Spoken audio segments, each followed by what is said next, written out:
fait un tirage sur le love, le relationnel, le sentimental, sur ce qui vous préoccupe en termes de relations. Je fais ce tirage pour la période d'hiver, donc on va partir à peu près du 15 décembre jusque fin mars. Allez, quelles énergies vont accompagner les vierges pour cette période d'hiver? Incarner sa réalité, son être. Ok. Alors on vous dit, incarne et accepte pleinement qui tu es, le cœur de ton âme. Quand tu te laisses exister, vibrer, rayonner véritablement, c'est comme si tout prenait sa juste place. Bon, il y a cette notion aussi de sortir de sa bulle. Hein. Pour moi, c'est de vous laisser exister, c'est que peut-être vous êtes où vous avez été, vous serez encore dans cette période d'hiver, dans une énergie de repli un petit peu sur soi-même, d'être centré sur soi. Et là, on vous demande de vous incarner véritablement à 100%. Qui êtes-vous? Que voulez-vous? Que désirez-vous?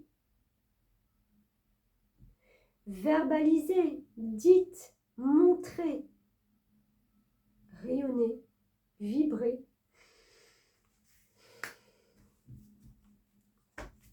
Alors, pourquoi ce repli? On va voir avec la libération énergétique, s'il y en a une déjà.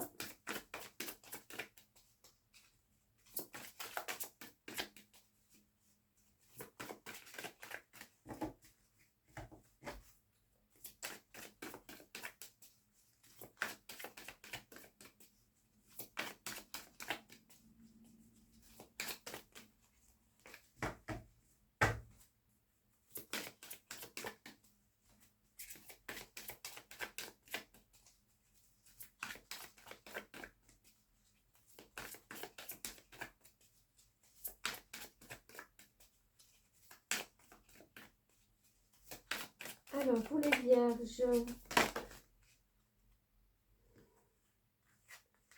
j'en ai un tout petit peu trop. C'est soit rien, soit trop. Allez, on va prendre les deux là. On a le karma familial et on a la bienveillance. Alors là, tout de suite, ce qui ressort, c'est que il y a quelque chose au point de vue familial qui est assez lourd et en fin de compte, vous ne pouvez pas incarner qui vous êtes vraiment. On va voir le petit message. Tu es aujourd'hui bloqué par des mémoires qui ne sont pas les tiennes. Tu portes en toi un blocage familial. Cela peut être des mémoires parasites ou des peurs de tes parents comme de tes aïeux. Tu dois te libérer de ces mémoires pour casser les schémas qui se répètent de génération en génération. Aujourd'hui, tes énergies, tes chakras sont perturbés par des mémoires ancestrales en lien avec les blessures de tes ascendants. En travaillant sur ce poids familial, tu vas pouvoir te reconnecter avec ta mission de vie et avec ta véritable nature. Tu es une personne optimiste, mais ces mémoires te donnent parfois un aperçu sombre pour ton présent et ton avenir. Prends du recul par rapport aux situations que tu as vécues pour avoir conscience de ta responsabilité dans ces situations et pour entrevoir les répétitions de schémas en lien avec ces mémoires et peurs familiales. En te libérant de ce karma, tu vas créer un nouveau cycle de vie pour toi et pour ta descendance. Cela va te permettre de créer un nouvel air frais dans tout ce que tu entreprends et dans tes relations avec les autres. Tu retrouves ton unicité et surtout ta liberté d'être et de vivre ce que tu souhaites, toi et personne d'autre. Alors on voit bien que ce repli, en fin de compte, c'est se replier parce que vous sentez bien un poids de la famille qui est là et vous ne savez pas comment en sortir. Alors on va voir avec cette carte de la bienveillance si elle peut vous apporter un éclaircissement. Tu es maintenant dans une énergie de bienveillance. Tu pourrais être dans une énergie de critique et de jugement envers toi-même. Cela pouvait aussi te rendre influençable en raison de l'effet miroir des autres. Donc on parle bien qu'il y a eu cet effet miroir vis-à-vis de la famille. En fin de compte, c'est comme si on vous avait formaté sur quelque chose et que vous avez tellement du mal à sortir de ce schéma, mais pourtant vous voulez aller vers quelque chose de nouveau, mais c'est bloquant pour vous encore. Une partie de toi refusait la douceur de la vie et des autres. Ben voilà. En dehors de la famille, il y a certainement beaucoup de bienveillance, de choses très positives qui sont là pour vous, mais vous avez encore du mal à sortir de ça. Et tu pouvais avoir l'impression d'être toujours dans des rapports de force avec toi-même, mais aussi avec ton entourage. Tout cela est déjà guéri. Génial! Tu as réussi à te libérer de ce mode de fonctionnement et de pensée. Tu es maintenant dans une énergie de bienveillance, ce qui te permet de rentrer dans une énergie de douceur, d'attention et de protection. Tu as compris que tu pouvais vivre de très belles choses et être dans l'instant présent. Cette énergie de bienveillance te permet de construire de très belles relations avec les autres, et cela dans tous les domaines de ta vie. Tu es dans une relation saine avec toi-même, qui va donner des relations honnêtes et sincères avec les autres. Cette bienveillance apporte une très belle protection au niveau de tes émotions et te permet d'être véritablement toi-même. Donc prenez bien conscience, si vous êtes encore pour certains dans ce schéma de karma familial, qu'il est temps maintenant de partir pour vous vers quelque chose de beaucoup mieux, de beaucoup plus doux pour votre cœur, pour pouvoir vivre justement quelque chose d'autre, quelque chose de différent, qui est plus en accord avec vous, et non pas avec comment on dit, le fait d'avoir été formaté comme ça.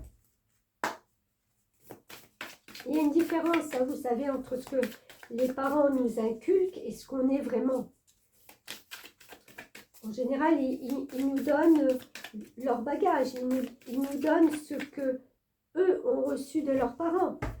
De génération en génération, est-ce que c'est forcément bon? Il y a certainement des bonnes choses à prendre, mais pas tout. On ne peut pas vivre la vie de ses parents, et encore moins celle de ses grands-parents. À un moment donné, vivez votre vie pour vous. Sortez de votre bulle.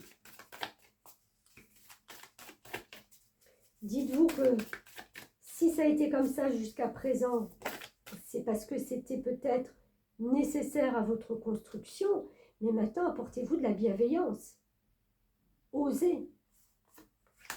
Nouvelle lune en bélier, foncez. Bon ben voilà, osez et foncez. Alors, nouvelle lune en bélier.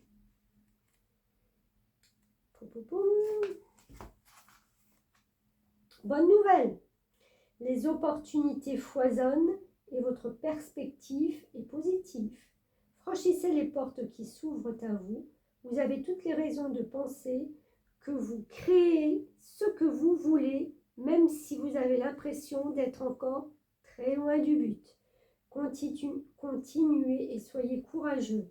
Poursuivez votre rêve en étant animé d'un enthousiasme enfantin et préparez-vous à ce que vos désirs soient satisfaits. Ne restez pas les bras ballants à élaborer des plans. Passez à l'action. C'est indispensable. Partez à la conquête de votre objectif. Faites confiance au timing divin. En amour, faites le premier pas si vous l'osez. Financièrement, montrez-vous proactif. Cette carte est un signe particulièrement positif si vous avez besoin d'une dose supplémentaire de courage, de détermination, ou si vous poursuivez quelqu'un ou quelque chose.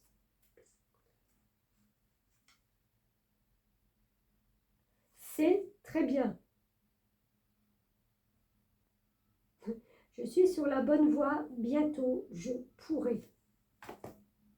C'est tout le mal que je vous souhaite. Qu'à la sortie de cet hiver, ou que pendant cet hiver, ou que pour l'année 2025, vous preniez justement capacité, je ne vais pas dire à vous imposer, mais à aller sur des chemins différents, à emprunter des chemins différents. Alors, différence d'âge, qu'est-ce qu'on a? Tes guides te disent bien que ton âme sœur et toi avez une différence d'âge, c'est-à-dire que vous avez au minimum 4 à 5 ans d'écart. Cela ne va pas être bloquant pour votre relation car vous êtes sur la même longueur d'onde pour beaucoup de choses. Vous aurez d'ailleurs tous les deux beaucoup de points communs concernant votre passé. Vous avez vécu les mêmes épreuves et c'est cela qui va vous rapprocher. Cela ne va pas vous empêcher de vous aimer et de construire quelque chose de fort ensemble. Si tu es actuellement en couple avec une personne avec laquelle tu as moins de 4 ans, ce n'est pas ton âme sœur. Mais tu as quelque chose à comprendre avec cette âme-là et tu as un enseignement à en tirer pour la construction de ta future relation. Si tu es en couple avec une personne avec laquelle tu as une différence d'âge, mais que les choses sont compliquées, aie confiance en ton cœur. Les débuts peuvent être compliqués, mais la relation vaut la peine d'être vécue et surtout sera constructif. Bon, ben voilà. À vous de savoir, à vous de voir, à vous de comprendre le message. Toujours est-il que si vous avez une différence d'âge au moins 5 ans, eh bien, restez dans la bienveillance, foncez, passez à des choses concrètes, quittez ce nid ou ce carcan familial, ce karma familial qui vous pèse tant. Allez, 2 cartes de tarot, pourquoi pas, 4 de Gabriel et 9 de Michel. Ok, ben je vais les mettre comme ça, parce que le 9 de Michel, c'est les pensées, hein, c'est l'épée, donc on vous dit inutile de vous inquiéter et concentrez-vous sur l'issue heureuse à laquelle vous aspirez.